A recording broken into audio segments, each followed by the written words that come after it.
Friends Indian air force துறையில தான் வந்து ஒரு சூப்பரான வேலைவாய்ப்பு வந்து குடுத்துருக்காங்க. மொத்தமா ஒரு 153 வேக்கன்சியோட உங்களுக்கு வந்திருக்கு.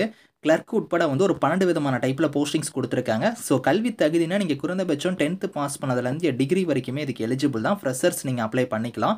சேலரிய பொறுத்தவரைக்கும் உங்களுக்கு ஸ்டார்ட்டிங் சேலரி ரூ. 30,000 வந்து இருக்கும். பெர்மனன்ட் கவர்ன்மென்ட் ஜாப் தான்.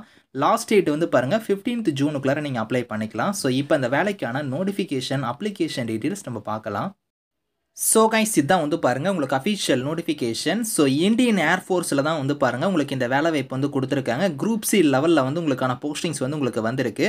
ஸோ இங்கேயே கொடுத்துருக்காங்க பாருங்கள், lower division clerk, so typist, cook, store keeper, carpenter, painter, multitasking staff, mess staff, laundry man, house keeping staff, இந்த மாதிரி வந்து உங்களுக்கு நிறைய டைப்பில் போஸ்டிங்ஸ் வந்து கொடுத்துருக்காங்க. மொத்தமாக வந்து ஒரு 150க்கு மேலே வந்து வேகன்சி வந்து உங்களுக்கு இருக்குது. அது வந்து உங்களுக்கு ஒரு போஸ்டல் அட்ரஸுமே கொடுத்துருக்காங்க. அந்த ரீஜன் வைஸாக உங்களுக்கான போஸ்டிங்ஸ் வந்து இருக்கும்.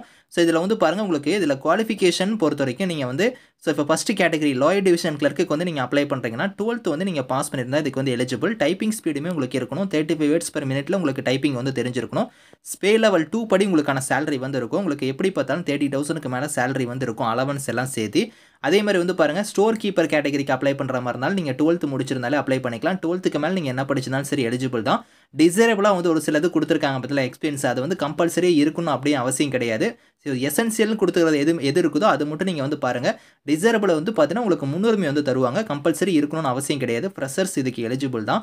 சிவிலியன் மெக்கானிக்கல் டிரான்ஸ்போர்ட் டிரைவருக்குலாம் அப்ளை பண்ணுறீங்கன்னா இதுக்கு நீங்கள் 10th நீங்கள் முடிச்சிருக்கணும். அது மட்டும் இல்லாமல் பாருங்கள், அவங்க சொல்லியிருக்க மாதிரி சிவில் டிரைவிங் லைசன்ஸ் வந்து நீங்கள் வச்சிருக்கணும் அப்படிங்கிற மாதிரி வந்து கொடுத்துருக்காங்க. மோட்டார் மெக்கானிசம் பற்றி நாலேஜுமே வந்து உங்களுக்கு இருக்கணும். அடுத்து குக்கு கேட்டகரிக்கு வந்து பாருங்கள், நீங்கள் 10th முடிச்சிருந்தா எலிஜிபிள். அது மட்டும் இல்லாமல் ஸோ நீங்கள் டிப்ளமோவில் கேட்ரிங் முடிச்சிருந்தாலும் அப்ளை பண்ணிக்கலாம். 1 இயர் உங்கள்கிட்ட எக்ஸ்பீரியன்ஸ் வந்து அந்த ட்ரேடில் வந்து இருக்கணும் அப்படிங்கிறத கொடுத்துருக்காங்க.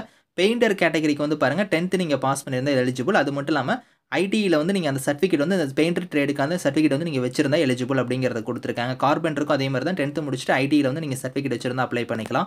ஹவுஸ் கீப்பிங் ஸ்டாஃபுக்குலாம் நீங்கள் 10th மட்டும் முடிச்சிருந்தா கூட எலிஜிபிள் தான். 10th மேலே நீங்கள் என்ன படிச்சிருந்தாலும் அப்ளை பண்ணிக்கலாம். லாண்ட்ரி மேனுக்குமே நீங்கள் 10th முடிச்சிருந்தா எலிஜிபிள். அதுக்கப்புறம் மெஸ் ஸ்டாஃபுக்குமே 10th முடிச்சிருந்தா அப்ளை பண்ணிக்கலாம். இந்த மாதிரி மல்டிடேஸ்கிங் ஸ்டாஃபுக்கும் 10th முடிச்சவங்க அப்ளை பண்ணிக்கலாம். ஸோ எக்ஸ்பீரியன்ஸ் வந்து இருந்தால் உங்களுக்கு வந்து முன்னுரிமை தருவாங்க, கம்பல்சரி கிடையாது.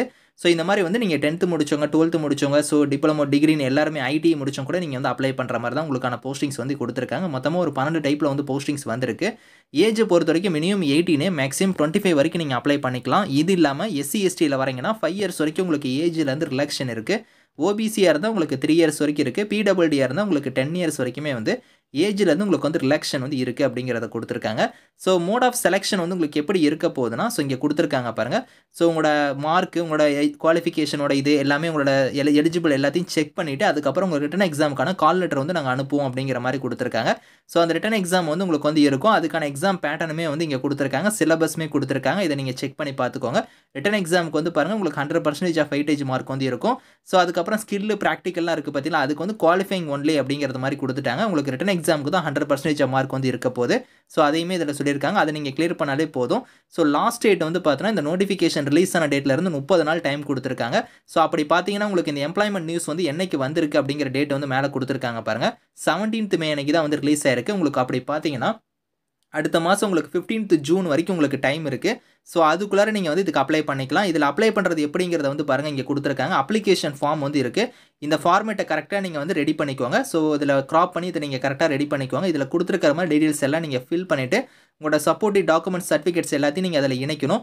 செல்ஃப் அட்டஸ்டட் காப்பியை நீங்கள் வந்து இணைச்சி, ஸோ அதை வந்து நீங்கள் போஸ்டலில் வந்து மேலே அவங்க கொடுத்துருக்காங்க பார்த்தீங்களா, அந்தந்த ரீஜன் வைஸாக. ஸோ அந்தந்த ரீஜனோட போஸ்டல் அட்ரஸ் கொடுத்துருக்காங்க. அதுக்கு தான் நீங்கள் வந்து அனுப்புகிற மாதிரி இருக்கும். ஸோ அதை வந்து நீங்கள் கரெக்டாக பார்த்துட்டு இதுக்கு வந்து நீங்கள் போஸ்டலில் வந்து நீங்கள் வந்து விண்ணப்பிக்கலாம். இதுக்கான லிங்க்ஸ் எல்லாமே வந்து நான் கீழே கொடுக்குறேன். விருப்பமும் தகுதி இருக்கிறவங்க இதுக்கு நீங்கள் அப்ளை பண்ணிக்கோங்க. Thank you friends.